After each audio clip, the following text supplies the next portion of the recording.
War 2 movie world wide గా ప్రీవ్యూలు పడిపోయాయి.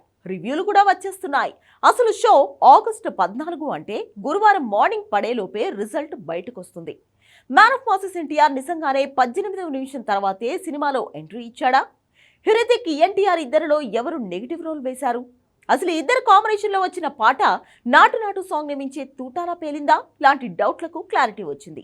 పోటీకొచ్చిన కూలీ మూవీ కూడా తక్కువ సందడించేయట్లేదు. నార్త్ ఇండియాలో ఎవరు జెండా ఎగరిస్తే వాళ్లదే 2000 కోట్ల రికార్డ్ అన్నారు. అందులో కూలీతో పోలిస్తే war 2నే దూసుకెళ్తోంది.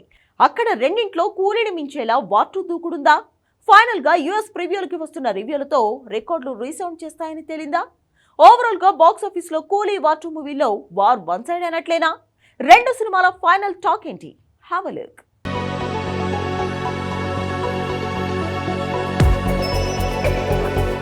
Man of masses NTR Bollywood Greek god Hrithik రోషన్తో బ్రహ్మాస్త్ర ఫేమ్ అయాన్ ముఖర్జీ తీసిన మూవీ వార్ 2 ఆగస్టు 14న వార్ 2 రిలీజ్ అన్నారు. కానీ ఒకరోజు ముందే ప్రివ్యూతో యుద్ధం ఆల్రెడీ బాక్సాఫీస్లో మొదలైపోయింది. కూలీ కూడా వచ్చేసింది. వరల్డ్ వైడ్గా super star Rajinikanth mass attack మొదలైంది. బాక్సాఫీస్లో రెండింటి మధ్య భారీగా వార్ ఉందనుకుంటే మొదటి నుంచి అంతా అనుకున్నట్టే వార్ వన్ సైడ్ అవుతున్నట్టే కనిపిస్తోంది. వార్ 2 స్టోరీ లైన్ విషయానికి వస్తే కొత్తదేం కాదు. వార్ 1లో ఒక దెబ్బ తగిలిన పులి ఎలా రివెంజ్ తీర్చుకునే ప్రాసెస్లో సిస్టంలో లోపాన్ని బయటపెడుతుందో, ఇందులో అదే పులిని మరో పులి వేటాడితే ఎలా ఉంటుందో చూపించారు.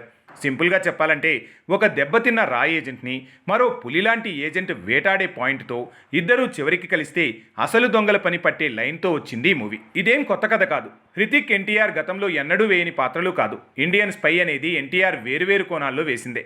కాకపోతే పూర్తి స్థాయిలో మాస్ యాక్షన్ డ్రామాగా అది మల్టీస్టారర్ లెవెల్లో వచ్చింది. అది కూడా ఒక పాన్ ఇండియా తెలుగు స్టార్ మరో పాన్ ఇండియా హిందీ స్టార్ కలిసి చేసిన ఫార్ములా యాక్షన్ డ్రామానే ఇది. వార్ 1 కూడా పెద్ద అద్భుతమైన కథతో ఏమీ రాలేదు. కానీ అది యావరేజ్గా ఆడితేనే 450 కోట్లు వచ్చాయి.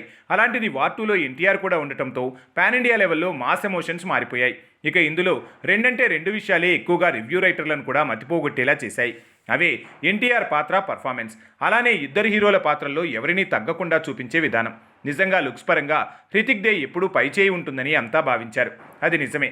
కాకపోతే పర్ఫార్మెన్స్లో మాత్రం ఎప్పుడూ ఎన్టీఆర్ దే పైచేయి అనేలా దంచికొట్టాడు తారక్. తనకి వాయిస్ కూడా బాగా కలిసొచ్చింది. హృతిక్ హిందీ హీరోనే అయినా హిందీ డైలాగ్ డెలివరీలో మాత్రం ఎన్టీఆర్ దే పైచేయి అయింది. ఇక కాస్త నెగిటివ్ షేడ్స్లో ఇద్దరు హీరోలు కనిపించారు.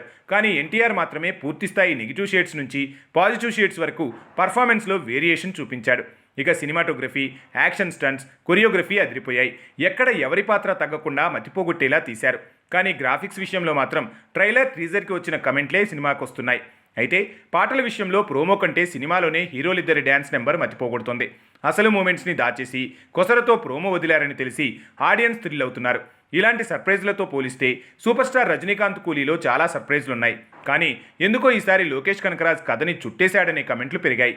ఆ ఒక్క టాక్ పరంగా కూలీతో పోలిస్తే వార్ 2కే ఫైనల్ టాక్ కిక్కిస్తోంది.